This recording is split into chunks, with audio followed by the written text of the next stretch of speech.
Hello, and welcome to another episode of Come Let's Sit Down and Talk. I am Master Life Coach Michelle Kennedy, known as Miss Come Through Here and We'll Get You Together.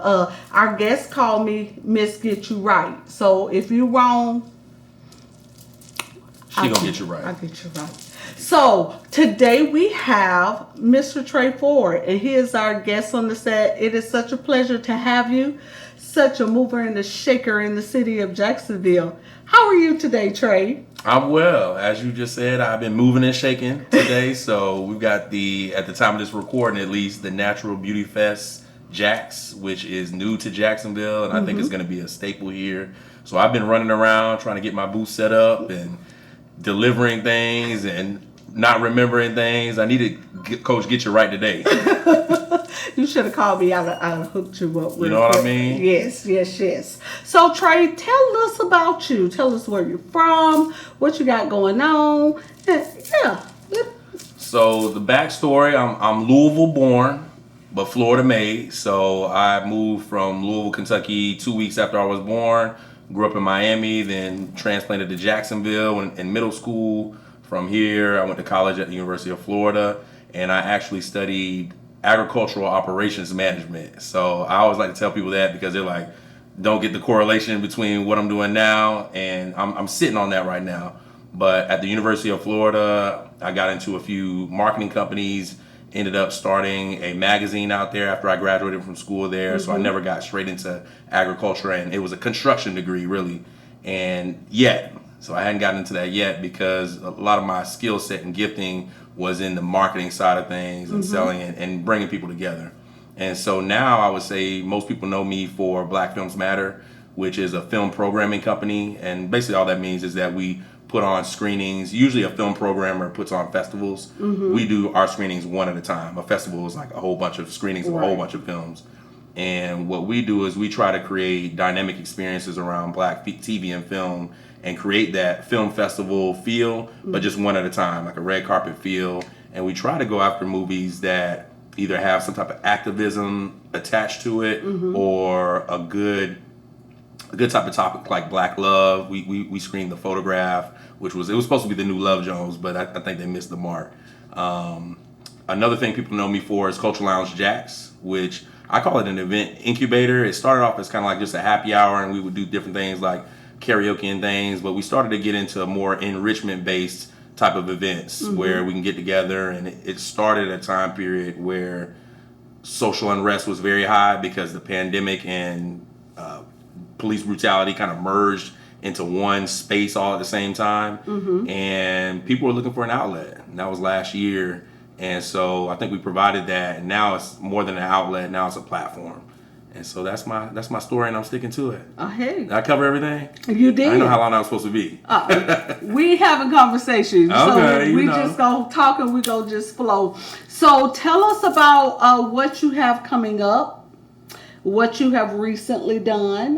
Welcome to the club of published authors. Yes. So share with us about your book. Also, what you have coming up. Okay. So with the book, and since I ended on Culture Lounge, the book that we started was based around a Black Writers Matter workshop that we had with Melinda Rackley from Rack House Publishing. And so she was teaching us really at a Culture Lounge, so at a weekly happy hour that we have at the Cookbook Restaurant, she was teaching us how to self-publish a full book.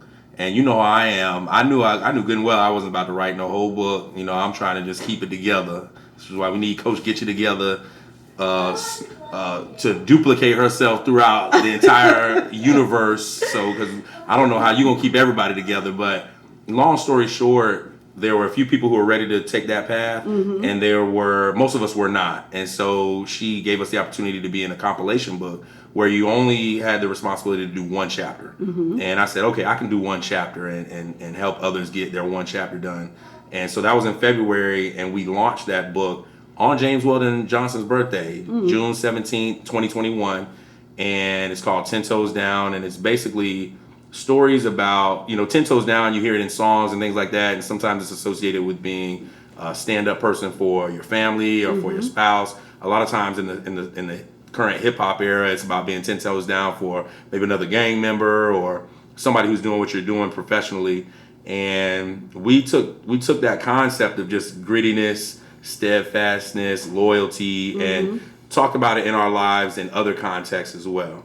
And so with that being said, we launched it, and it went so well, just launching 6 completely newly published authors, and then mixing them in with our publisher, who's an award-winning author, and now we have another volume coming out that's going to have 12 authors in it. Some of them are already published, but some of them most of them are brand new authors as well. So it's kind of turned into like we're creating an author army through 10 Toes Down volumes. And so we have 3 volumes that we're going to do that we're committed to, and then we're going to see kind of where it goes and how it evolves from there. So that was from Culture Lounge Jacks. Movie-wise, Black Films Matter is planning to do something in Orlando. So Candyman is coming back out. A lot of people have sworn that they'll never watch that again. So the old one, it's a wrap for the old one, but the new one, I'm interested to see how Jordan Peele, he's a brilliant mind. And he, if you know Jordan Peele, Get Out and Us. So I'm curious to see how he's going to take an old movie and revamp it and bring it back and do the 2021 version. We were actually supposed to do that last year, and the pandemic slowed down everything in the film industry. So we're excited about that and excited about branching out to Orlando and expanding how we had originally intended to. I'm excited about that. Now, I'm not going to watch the movie, but I might need to take the trip. Understood. You know how we do. We always got, it's funny, we usually do an after party with the movie, but when we started talking to Orlando, they started talking about a pre-show happy hour and an after party and everything. So in Orlando, it's going to be a big to-do, hopefully. So we'll see what kind of partners we can get to come together and make that happen, because Orlando it's a different structured city than Jacksonville. Right. So we have to approach things differently. But I think that they're used to seeking out things like that because they're in such a high tourist traffic place. So we'll see. We'll see how that goes. Yeah, I know for me, when you did Judas and the Black Messiah, having the opportunity to be one of the business sponsors and walking into the movie theater, seeing my logo plastered on the backdrop, I was like, wow. And also being able to do a red carpet interview, going inside the theater and seeing my company's information like big screen was awing to me, as well as it made me think bigger. Definitely. That's really the goal behind it, because to see your name in lights, the Bible says that He'll make your name great. Yes. And so being able to see physical representation of that on the big screen, we usually do big movies like that, Judas and the Black Messiah, but I'll say it was even more special doing it with an indie film out of Jacksonville, Kuangoza, which was written by Ebony Payne English, she's a local author, educator, poet here, because now it wasn't just the businesses who got that, it was also local models and the actors and the people that she used. And I think that it expands your mind, and once you expand it a little bit, it doesn't go back. So now it's like you see the potential of even taking further steps. Yeah. And I'm looking forward to seeing it on the Jacksonville Jaguars stadium. They got that big jumbotron. Yes. Coach Michelle, get you together, get you right. You can put both of them on there because it's enough space. Get you together and right. And right, both of them. Right there. Both of them. Listen, I'm really excited, and we often talk because it was funny how we met, and it was when we met, it was as if we had known each other like for a long time. Like we instantly clicked, and we began to have conversations. And one of the things that we discovered about each other, and we called each other extractors, being able to go into somewhere, going to an event, going to a setting, and be able to extract things out that even if it's something that you don't need, you extract it out for something that someone else needs. So I know that is one of the things that we have in common. Also, the desire to see people be greater than what they currently are, because sometimes we're not able to see beyond what we've been exposed to. And when you have someone who has been exposed to a greater level, them being able to share their thoughts and their experience, and that's what I found in you. Because remember, I said, listen, I don't know too many people I've sat down and just told them all of the stuff that I do. Right. You know, I kind of give it to people in bits and pieces. And I was like, you were one of the people I found that I was able to run what I do as a person and as a business from beginning to end, just because of the capacity. I see you do that in the lives of others over and over again. Talk about that. Share about the passion that you have for that. You know, it's lonely at the top, and not to say that I've reached some pinnacle that other people can't reach or whatnot, but I think where that came from was during college, I worked the entire time, and I ended up getting some exposure, and that's what we're talking about. You know, extraction usually comes from somebody being exposed to something and being able to let you know, hey, you can go this way or that way. So I had a lot of exposure working with the companies I was working with while I was in college, and for example, just reading personal growth books instead of books only to study for college or only to study for a course. And it allowed me to start experiencing things early, like 19, 20, 21, my friends couldn't go. And so I think that's where the passion started to develop, because I started to get them involved in some of those companies that I was working with. And a lot of it was just direct sales companies, whether, things like Mary Kay and things like that, just because it was an introduction to entrepreneurship. And that's I think who I really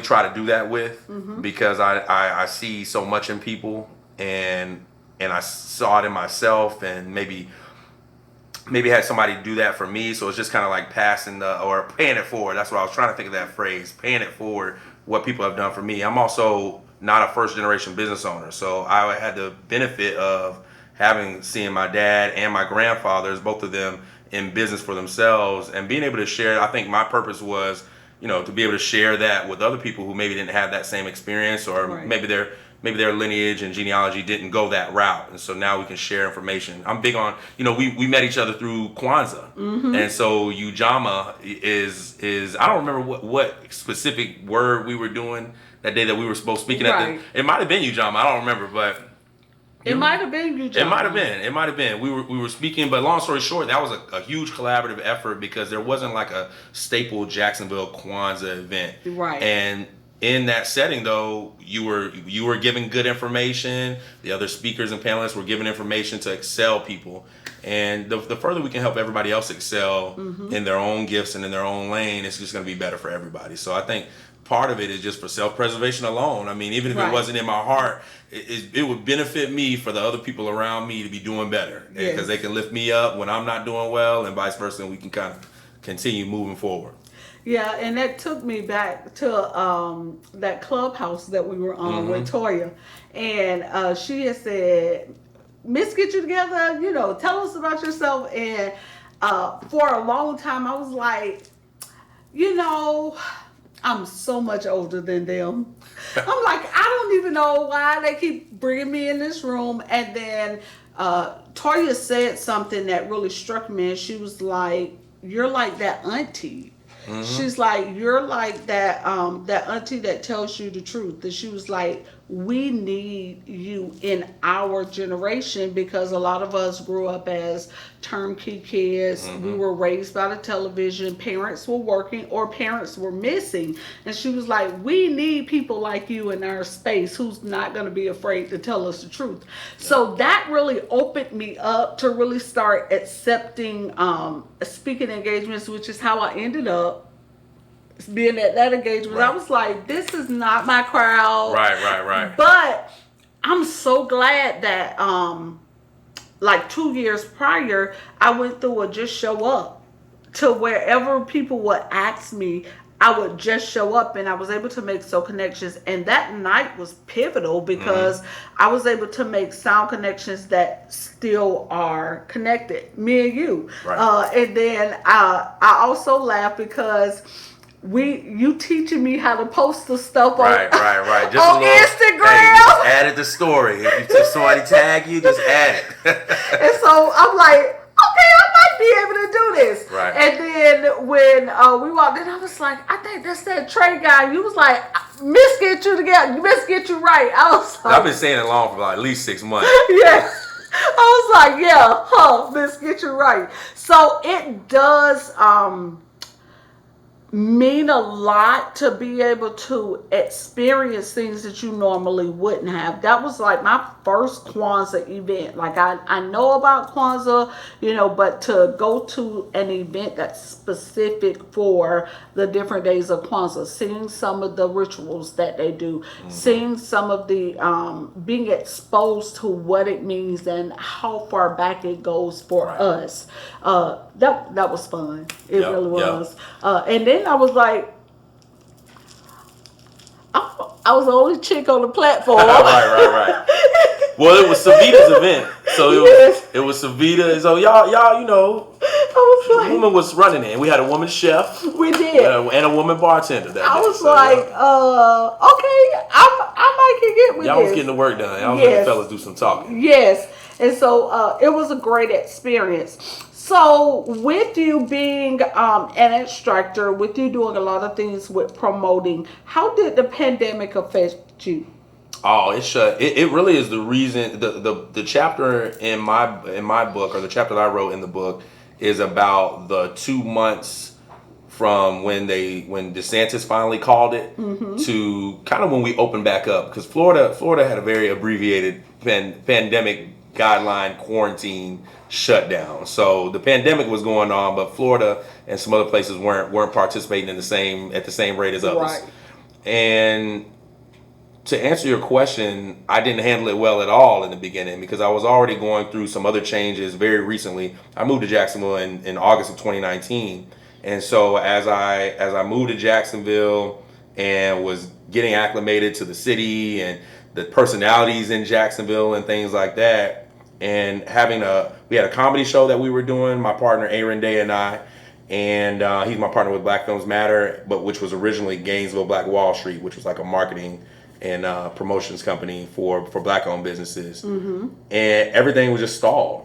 Everything that we built was based on bringing people together, and that was exactly what they're telling you cannot do anymore. Right. And so, I made some bad decisions. I also had a family member who was battling cancer, and she was it was actually my aunt, so my mom's closest sister in age. There's 4 of them, and we weren't really getting full reports on what was going on with her. I think we're adult children now, I guess, of our parents, and my aunts have some kids as well, and so we felt like they were sheltering us from the information that we wanted to know. So there was just a lot of volatility, and then you have the not being able to make money the same way you normally make money, not being able to see everybody, not being able to move how you normally move, and then on top of that, seeing what happened with Breonna Taylor, Ahmaud Arbery, I think was before her, and then in May you have George Floyd, all in just a short time period. So it was rough. It was very rough, and having to adapt, having to self-care, having to check yourself,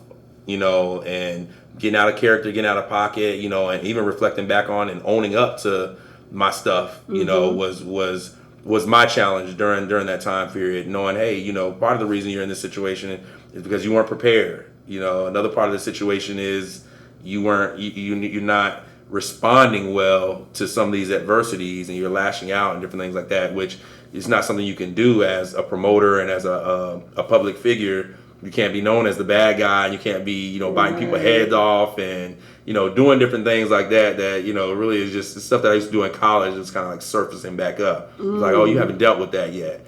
So it was rough in the beginning, but it was a blessing at the same time, because 1, it created a story. 2, it created the Culture Lounge Jacksonville. And so I never used to do anything weekly as far as events. It was always planning for 90 days or 60 days or 30 days to do something big. And so now having the responsibility of coming up with something new every Thursday, we're back again every Thursday, and also mentoring other event curators. I normally don't do that because nobody wants to take the risk on the film, because it costs a lot of money to do what we do with Black Films Matter. So if you're not ready for that, it's not advised. Right. Don't go. You can go slow to go fast, and that's what I think I learned during the pandemic was, what is this slow pace like? Because I'm always, 150 miles per hour. So it got to slow me down. And I started gardening during the pandemic.